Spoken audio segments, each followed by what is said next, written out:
Manafort and Gates indictments do not mention Russian collusion. So when you're talking about George Papadopoulos' case right now, how intertwined are these two under the big Russia investigation umbrella?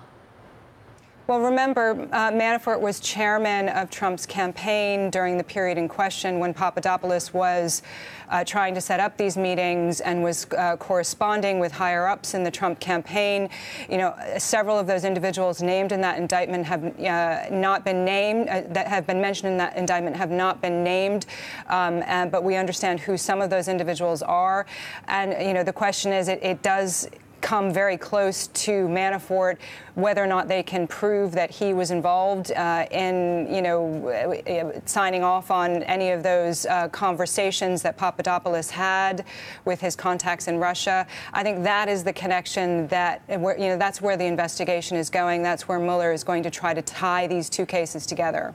Yeah, Stephanie, you've done extensive reporting, extensive investigation yourself, and you've been blockaded at times. Where is your own reporting taking you now? Will it be easier to access new documents that you haven't had a chance to look at yet? Well, you know, the most interesting thing about the indictment against Manafort and Gates was the long list of companies that they used in Cyprus to channel this money. Now, some of those companies were very familiar to me, having tried to identify pouring through accounts in Cyprus. What it doesn't get into is where the money came from. Now, Mueller has said that he has accused Manafort and Gates of laundering $18 million through entities in Cyprus by not accounting and not registering their work as political lobbying work for former Ukrainian President Viktor Yanukovych and his Party of Regions.